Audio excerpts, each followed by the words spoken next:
नमस्कार साथियों, स्वागत है आप सभी का आपके अपने चैनल आर्यम स्टडी 24/7 में। तो साथियों, आधुनिक भारत का इतिहास के अंतर्गत हमारा आज का जो टॉपिक है वो विविध प्रश्नोत्तरी का है। यानी कि जो भी प्रश्न हमारे जो टॉपिक पढ़े हैं उनसे छूटे हुए बचे हुए हैं, उन प्रश्नों की चर्चा इस वीडियो में कर लेते हैं। तो चलिए साथियों, बिना देरी के टॉपिक को स्टार्ट करते हैं, विविध प्रश्नोत्तरी। तो आप सभी से कहना चाहूँगा, अगर चैनल पर आप नए हैं तो चैनल को सब्सक्राइब ज़रूर कर लें। तो शुरू करते हैं विविध प्रश्नोत्तरी। तो साथियों, पहला प्रश्न हमारा क्या कह रहा है, आनंद मठ के लेखक कौन हैं? तो आनंद मठ के लेखक हैं बंकिम चंद्र चटर्जी। और अगला प्रश्न है, भूदान आंदोलन किसने प्रारंभ किया था? तो साथियों याद रखना, भूदान आंदोलन विनोबा भावे ने प्रारंभ किया था। और अगला प्रश्न है, लाइफ डिवाइन पुस्तक के लेखक कौन हैं? तो लाइफ डिवाइन पुस्तक के जो लेखक हैं वो हैं अरविंद घोष। अगला प्रश्न देखिए, तो यहाँ पे अगला प्रश्न क्या कह रहा है कि बंगाल की एशियाटिक सोसाइटी 1784 में स्थापित के प्रवर्तक कौन थे? तो इसके प्रवर्तक थे सर विलियम जोन्स। अगला प्रश्न महत्वपूर्ण, भारत की संविधान सभा किसके अनुसार गठित की गई? तो भारत की संविधान सभा कैबिनेट मिशन योजना के अंतर्गत जो है गठित की गई। और अगला प्रश्न है, प्रथम भारतीय नोबेल पुरस्कार विजेता थे, यानी कि पहला नोबेल जो पुरस्कार मिला था वो भारतीय कौन थे? तो वो थे रविंद्रनाथ टैगोर। काफ़ी महत्वपूर्ण प्रश्न इस टॉपिक में जो है लिए गए हैं। तो चलिए अगला प्रश्न है, हमारा राष्ट्रीय गीत वंदे मातरम कहाँ से संकलित है? तो वंदे मातरम आनंद मठ से लिया गया है। अगला प्रश्न है, भारत का राष्ट्रीय पंचांग किस संवत पर आधारित है? तो ये शक संवत पर आधारित है। और अगला प्रश्न है, दिल्ली में केंद्रीय सचिवालय के उत्तरी और दक्षिणी खंडों का वास्तुविद कौन था? तो ये एडवर्ड लुटियंस था। अगला प्रश्न, भारत की शासन व्यवस्था में पहली बार प्रतिनिधि एवं लोकप्रिय तत्व का समाविष्ट करने का प्रयास किस माध्यम से किया गया था? तो ये किया गया था 1892 का भारतीय परिषद अधिनियम। अगला जो हमारा प्रश्न है, किस गवर्नर के कार्यकाल के दौरान 1921 ईस्वी में कलकत्ता में विक्टोरिया मेमोरियल हॉल का निर्माण पूरा किया गया था? तो ये रीडिंग के द्वारा जो है इसका निर्माण कार्य पूरा किया गया था। और अगला प्रश्न है, नई दिल्ली शहर। तो नई दिल्ली शहर के रूपांकन में कौन शामिल था? तो ये था एडवर्ड लुटियंस और एडवर्ड बेकर, एफ.एस. ग्राउसे और एक। इसी के साथ आगे बढ़ते हैं, अगला प्रश्न देखते हैं। तो इसमें हमारा क्या कह रहा है, किसने 1898 ईस्वी में बनारस में सेंट्रल हिंदू कॉलेज स्थापित किया था, जो बाद में बनारस हिंदू विश्वविद्यालय का केंद्र बन गया? तो ये एनी बेसेंट ने। अगला प्रश्न देखिए, भारत के राष्ट्रीय ध्वज का डिजाइन किसने तैयार किया था? काफ़ी महत्वपूर्ण प्रश्न है। तो भारत के राष्ट्रीय ध्वज का जो डिजाइन तैयार किया गया था वो किया था मैडम भीकाजी कामा के द्वारा।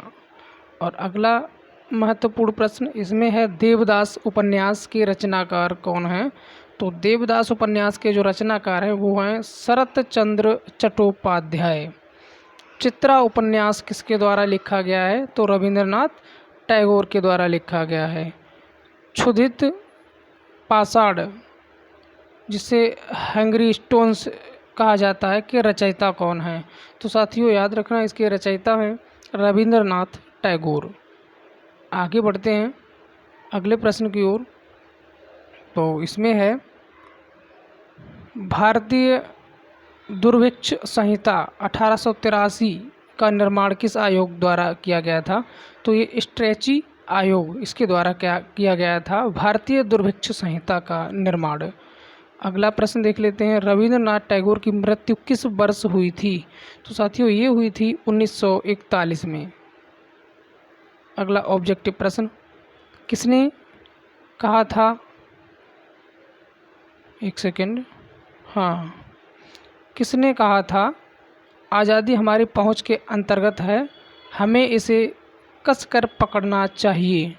तो ये कहा था आपका,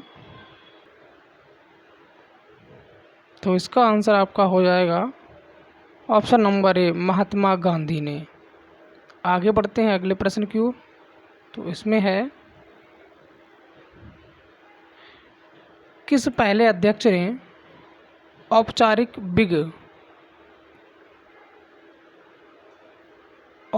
बिग त्याग कर गांधी टोपी पहनकर सदन की अध्यक्षता की थी? तो ये जीवी मावलंकर ने। और अगला महत्वपूर्ण प्रश्न है, राजनैतिक स्वतंत्रता राष्ट्र की जीवन श्वास है, ये किसने कहा था? तो ये कहा था अरविंद घोष ने। प्रश्न रिपीट करता हूँ एक बार, राजनैतिक स्वतंत्रता राष्ट्र की जीवन श्वास है, ये अरविंद घोष ने कहा था। आगे बढ़ लेते हैं अगले प्रश्न की ओर। तो इसमें ऑब्जेक्टिव प्रश्न है, देखिए क्या कहा गया है। ब्रिटिश हाउस ऑफ कॉमन्स का चुनाव जिस प्रथम भारतीय ने लड़ा था वह कौन था? तो ब्रिटिश हाउस ऑफ कॉमन्स, ये आपको बताना है किसने चुनाव लड़ा इसका। तो इसका आंसर जो है वो हो जाएगा WC बनर्जी, इन्होंने लड़ा था ये चुनाव। आगे बढ़ लेते हैं अगले प्रश्न की ओर। केरल में प्रथम साम्यवादी राज्य सरकार का गठन किया गया था, तो ये किया गया था 1957 में। और अगला प्रश्न, भारत के किस प्रांत में सर्वप्रथम साम्यवादी सरकार की स्थापना की गई थी? तो साथियों केरल में। अगला प्रश्न, स्वाधीन भारत की प्रथम औद्योगिक नीति जिस वर्ष घोषित की गई वह था 1948। भारत में अप्रत्यक्ष निर्वाचन की प्रथा किस वर्ष में प्रारंभ की गई थी? तो ये 1892 में। अगला है, ब्रिटिश संसद के सदस्य के रूप में चुने जाने वाले पहले भारतीय थे? तो ये दादा भाई नौरोजी थे। कस्तूरबा गांधी की समाधि स्थित है? तो ये आगा खां महल पुणे परिसर में। किसकी? कस्तूरबा गांधी की। अगला जो प्रश्न है काफ़ी महत्वपूर्ण है, ये आपको बताना है। इसमें लिखा है, निम्नांकित पुट का उपयोग करते हुए निम्न आंदोलनों को तिथि क्रमानुसार सही स्थान पर रखिए। तो चलिए आपको बताना है, ये जो 4 आंदोलन है ना, तो इनमें से पहले कौन आया था, है ना, इसके बाद कौन आया, इसके बाद कौन, ये आपको लगाना है क्रम से। तो चलिए साथियों बताइए आपके अनुसार इसका आंसर क्या हो जाएगा। तो इसका आंसर हो जाएगा आपका ऑप्शन सी। ऑप्शन सी मतलब पहले आपका आया था खिलाफत आंदोलन, ठीक है, एक सेकेंड, हाँ, पहले खिलाफत आंदोलन आया, इसके बाद असहयोग आंदोलन, इसके बाद सविनय अवज्ञा आंदोलन, और लास्ट में आया था आपका भारत छोड़ो आंदोलन। यानी ऑप्शन नंबर सी आपका राइट आंसर हो जाएगा। अगला देख लेते हैं। तो इसमें क्या है कि वर्ष 1929 में जारी किए गए दीपावली घोषणा पत्र का संबंध था। तो दीपावली घोषणा पत्र का जो संबंध था वो डोमिनियन स्टेटस से था। चलिए आगे बढ़ते हैं।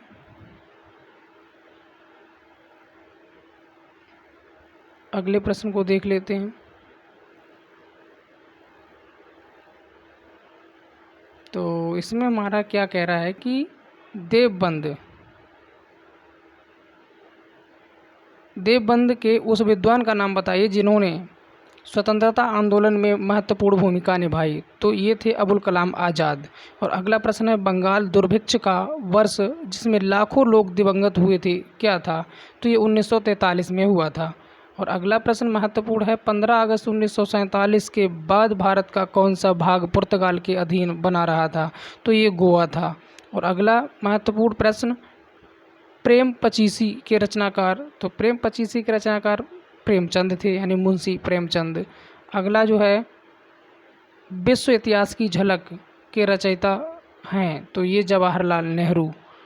27 दिसंबर 1911 में पहली बार जन गण मन पर गाया गया, कहाँ पर गाया गया? तो ये कोलकाता में गाया था, जो हमारा राष्ट्रीय गान है जन गण मन अधिनायक।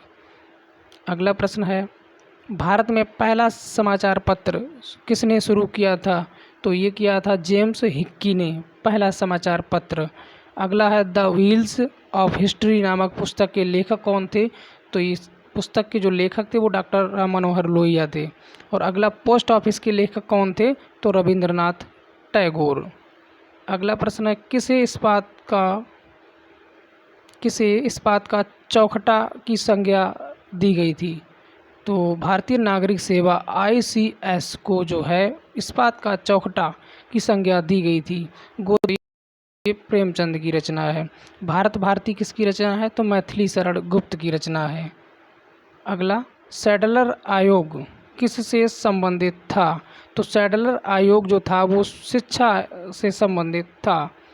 ब्रिटिश ने भारत में प्रांतीय स्वायत्तता कब से लागू कर दी थी? तो ये जो है भारत सरकार अधिनियम 1935 से जो है लागू की गई थी। अगला महत्वपूर्ण प्रश्न, खिलाफत आंदोलन का आरंभ किया था? तो ये अली बंधुओं ने किया था। भारत में सिविल सेवाओं का सूत्रपात किसने किया था? तो साथियों लॉर्ड कॉर्नवालिस, इसे याद रखना। भारत में सिविल सेवा का जो है सूत्रपात इसने किया था। अमृत बाजार पत्रिका की स्थापना की थी? तो ये शिशिर कुमार घोष ने की थी। और झंडा गीत किसने लिखा था? ये श्यामलाल गुप्त पार्षद ने लिखा था झंडा गीत, विजय विश्व तिरंगा प्यारा। अगला जो है नागरिक सेवाओं के लिए प्रतियोगी परीक्षा प्रणाली को सिद्धांततः स्वीकार किया, ये 1853 में। और इसमें है किस अधिनियम के तहत लॉर्ड कॉर्नवालिस को अपनी काउंसिल के फैसले को रद्द करने का अधिकार मिला था? तो ये मिला था 1786 का एक्ट। अगला जो प्रश्न है, उपन्यास दुर्गेश नंदिनी के लेखक तो बंकिम चंद्र चटर्जी थे। और अगला प्रश्न है, भारतीय राजनीति में 1974 के बाद किस महिला ने सर्वाधिक योगदान दिया? तो ये अरोड़ा आसफ अली। वंदे मातरम गीत लिखा? तो बंकिम चंद्र चटर्जी ने।